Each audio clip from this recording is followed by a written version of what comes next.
నమస్తే అండి. నా పేరు డాక్టర్ రజా ఎండి హోమియోపతి. మనం కామన్‌గా మాట్లాడుకోబోయే టాపిక్ ఏంటంటే, చర్మం నల్లగా ఉంటుంది. అంటే అకాంథసిస్ నైగ్రికెన్స్ అనే కండిషన్ అండి. జనరల్‌గా ఈ చర్మం నల్లగా మారటం అనేది irrespective of the age group. అంటే ఒకప్పుడు మనం 30, 40 ఇయర్స్‌తో వయసు పైబడిన వాళ్ళలో ఈ లాంగ్ స్టాండింగ్ దీర్ఘకాలిక వ్యాధులతో బాధపడే వాళ్ళలో ఈ చర్మం నల్లగా మారటం అనేది జనరల్‌గా ఒకప్పుడు మనం చూస్తూ ఉండేవాళ్ళమండి. కానీ ఇప్పుడు ఈ రోజుల్లో వయసుతో సంబంధం లేకుండా టీనేజ్ పిల్లల్లో కూడా ఈ చర్మం నల్లగా మారిపోవటం అనేది జనరల్‌గా ఒక కామన్ హెల్త్ ప్రాబ్లమ్‌గా, ఒక కామన్ స్కిన్ ప్రాబ్లమ్‌గా మారిపోయిందండి. ఎందుకు మారింది? అసలు మారటానికి గల కారణం ఏంటి?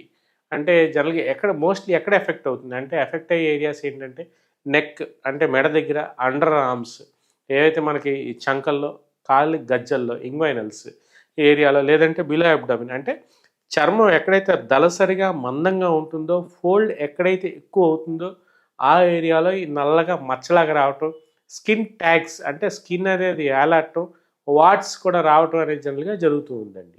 సో, ఇలా చర్మం నల్లగా మారిన తర్వాత ఈ జనరల్‌గా కామన్ పబ్లిక్ ఏం చేస్తూ ఉంటారంటే, దానికి రకరకాల మసాజెస్ అని, లేదంటే సమ్ ఆయింట్మెంట్స్ అని, ఎక్స్టర్నల్ అప్లికేషన్స్ అని, లేదంటే సమ్ కాస్మెటిక్ రిలేటెడ్ ట్రీట్మెంట్స్ అవి తీసుకుంటూ ఉంటారు. కానీ దీనికి అండర్‌లయింగ్ కండిషన్ ఏముందో చూసుకోకుండా ఈ పైపోతలో లేదంటే ఏదో సమ్ ఆయింట్మెంట్సో, సమ్ ఎక్స్‌వైజెడ్ ట్రీట్మెంట్సో వాడేస్తూ ఉంటారు.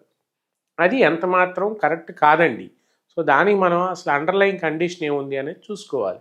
మెయిన్ అండర్‌లయింగ్ కండిషన్ ఏంటంటే డయాబెటీస్ అంటే ఇన్సులిన్ సెక్రీషన్స్ వలన అంటే ఏదైతే చక్కెర బ్లడ్ షుగర్ లెవెల్స్ కొంతమందిలో అన్‌కంట్రోల్‌గా ఉండటం, టైప్ 2 డయాబెటీస్‌లో ఏదైతే మనకి ఇన్సులిన్ సెక్రీషన్స్ ఎక్కువగా జరగటం, బాడీలో బేసల్ మెటబాలిజం అనేది జీవన ప్రక్రియ సహజ సిద్ధంగా హెల్తీ మెటబాలిజం అనేది జరగకపోవడం వల్ల ఇన్సులిన్ సెక్రీషన్ ఎక్కువ అయిపోవటం వల్ల జనరల్‌గా ఈ ప్యాంక్రియాస్ ఫంక్షనింగ్ అనేది మార్పు రావటం వల్ల ఈ ఇన్సులిన్ డిపాజిట్స్ ఈ స్కిన్ దగ్గర మనకి ఎక్కువగా డిపాజిట్ అయిపోవటం వల్ల ఈ స్కిన్ కలర్ అనేది నల్లగా మారిపోవటం అనేది జనరల్‌గా జరుగుతూ ఉందండి.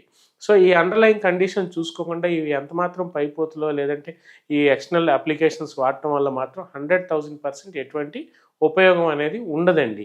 అది జనరల్‌గా దాన్ని వదిలేస్తూ ఉంటారు.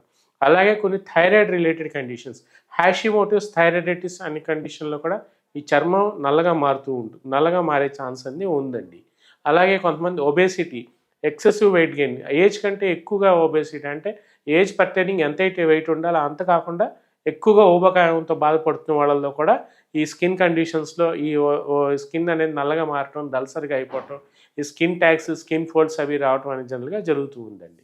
సో, ఇట్లాంటి కండిషన్స్‌లో ఏం చేయాలి అంటే కొన్ని హార్మోన్ రిలేటెడ్ ప్రాబ్లమ్స్, ఈ ఫ్యామిలీ ప్లానింగ్ అప్పుడు ఓసీపీస్ ఓరల్ కాంట్రాసెప్టివ్ పిల్స్ కూడా వాడుతూ ఉంటారండి. అట్లాంటి వాళ్ళలో కూడా ఈ చర్మం అనేది నల్లగా మారుతూ ఉంటుంది.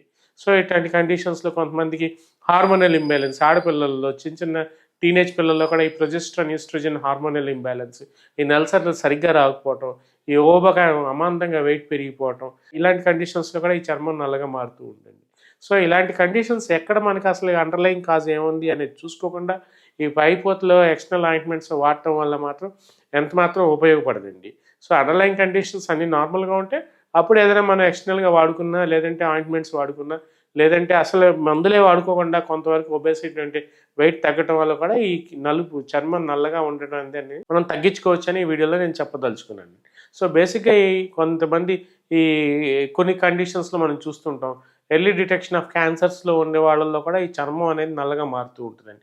అంటే ఒక 1 ఆర్ 2 మంత్స్‌లోనే గ్రాడ్యువల్‌గా ఎక్కువగా చేంజ్ అనేది కనిపిస్తుంది. ఏంటి నల్లగా అంటే అందరిలో ఈ క్యాన్సర్ ఉంటుంది అనేది చెప్పే ఇంటెన్షన్ 100% నాది కాదండి. కొన్ని కండిషన్స్‌లో ఒక 1000లో ఒక ఇద్దరు ముగ్గురికి ఇలా కూడా వచ్చే ఛాన్స్ ఉందని నేను చెప్పదలుచుకున్నానండి.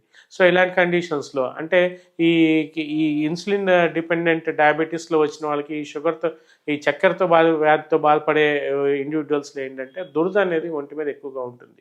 కానీ ఇట్లాంటి క్యాన్సరస్ కండిషన్స్‌లో ఎటువంటి ఇచ్చింగ్ సెన్సేషన్స్ అనేవి ఉండవు. అమాంతంగా ఒక 1 ఆర్ 2 మంత్స్‌లో నల్లగా అయిపోతూ ఉంటారు. సో, ఇట్లాంటి కండిషన్స్‌లో కూడా మన ఈ చర్మం నల్లగా మారుతూ ఉంటుందండి.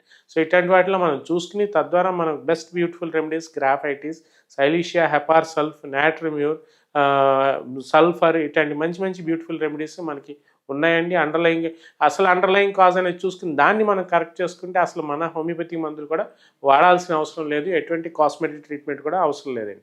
అసలు అండర్లయింగ్ కోమార్బిడిటీస్ ఏమున్నాయో చూసుకోకుండా అనవసరంగా మందులు వాడుతుంటే ఆ వాడిన దానికి సైడ్ ఎఫెక్ట్స్ రాగా మళ్ళీ కొత్త వ్యాధులు అనేవి ఒంట్లో పుట్టుకొచ్చే ఛాన్స్ ఎంత మాత్రం ఉందని ఈ వీడియో ద్వారా నేను చెప్పదలుచుకున్నాను. Thank you. Neogenetic homeopathy clinic YouTube ఛానల్లో అప్లోడ్ చేస్తున్న వీడియోలన్నీ సమాచార నిమిత్తం మరియు దీర్ఘకాలిక స్వల్పకాలిక సమస్యలు అన్ని వయస్సుల వారు తెలుసుకొనుటకు మరియు వాటి నివారణకు చర్యలు జాగ్రత్తల నిమిత్తం ఉపయోగపడును. మా వీడియోలు నచ్చినట్లయితే లైక్ చేయండి, మా ఛానల్ ను సబ్స్క్రైబ్ చేయండి.